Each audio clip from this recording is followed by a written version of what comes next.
This program is brought to you by Emory University. As you write the memoir, is the experience of doing that similar to or different from writing a novel?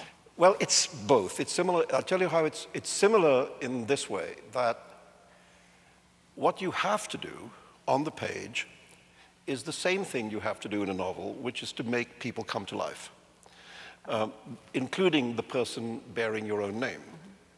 Because if you can't make them live on the page, it doesn't matter that they really live. You know, the reader doesn't experience them as living. You know, so for them to be communicated as people to the reader, you have to do what novelists do. You have to make them come to life on the page. Right. You know, so in that sense, it's completely novelistic. And I think if you look at really the best examples of the memoir form, I mean, Mary Carr's The Liar's Club, you know, Dave Eggers's heartbreaking work of staggering genius. I mean, anybody can think of a lot of these very good ones. But the best of them are novelistic in that way. And that's good, I think, and it derives, of course, from the earlier development of the form which we now call new journalism, where basically journalism decided to put on some of the clothes of the novel. You know, and writers like George Plimpton and Tom Wolfe and you know, Norman Mailer in his nonfiction, others, Hunter S. Thompson, his book about Hell's Angels, deliberately wrote those books novelistically, with the kind of all the techniques of the novel, and it created a new form. One element of which was participation. You know, if George Plimpton was going to write about Muhammad Ali, he had to get in the ring with Muhammad Ali. If George Plimpton was going to write about the New York Yankees, he had to be at the plate receiving... Like embedded journalism. Yes, the journalist enacts the drama that he's writing about. And out of that came the new journalism, which I think was really extraordinary. The arrival of the novelistic technique in the writing of journalism. And I think what happened, the next generation, what happened in the writing of memoirs, was the use of the novelistic technique in the writing of autobiography. Right. You know, of course, there are problems of truth. For example, verbatim dialogue. Right.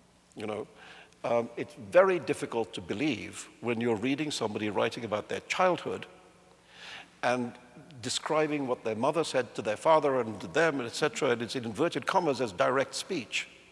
I mean, I don't care how good people's memory is. There's a sense in which you know that a convention is being used, that to represent the truth of the relationships between those people, that dialogue is being at least partly, if not completely, made up. And there's sort of no way around that. You know, you have to do it. So that's the way in which it is like a novel. You know, the way in which it's not like a novel. So in particular, you're talking about the characters there. The characters. The depth and strength and power and drama of the characters. And just the question of truth. The question is, how much are you actually making up? You know, you're clearly making up some of it, but you're making it up in the service of the truth if you do it properly. The bit that's not like writing a novel is that it seems to me when you write a novel, you have to answer a number of important questions. You have to answer you have to answer a what question. You know, what story am I telling? Then you have to answer a who question. Whose story is it? Then you have to answer a why question. Why am I telling this story? What is the point of telling this story? And then finally, you have to answer a how question, which is how do I tell the story? And the how question is the biggest, or the most difficult question of all. When you're writing a memoir or an autobiography, you only have the how question. You already know what the story is and whose story it is and why you're telling it. Or you do if you're any good, you know, I mean, you do. And the question that remains is the question of how. So you have only one, you know, put it like this, it's a little easier. Because 3/4 of the thinking has been done, you've already taken the precaution of leading the life. You know? So that's already there.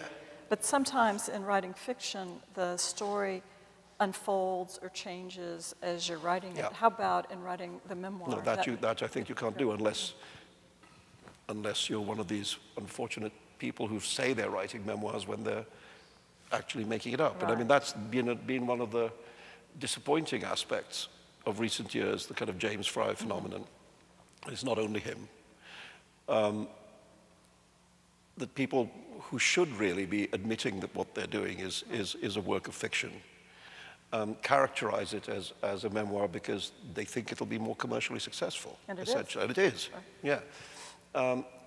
And that's, I think, has somewhat muddied the water, for everyone, because it's foregrounded the question of untruth, which, as I'm saying, there obviously is always a degree of untruth, because unless you really have a photographic memory and can remember every conversation you've ever had with anyone, then there is going to be an element of stylization, and I think, normally, if the reader comes to trust that your intention is to tell the truth, they can accept that as a convention, as a way of of creating a character in a way that's credible and so on. But when you get people who have quite clearly just made up everything, it creates a problem for everyone else. And I think that's been a bad phenomenon of the last few years. The preceding program is copyrighted by Emory University.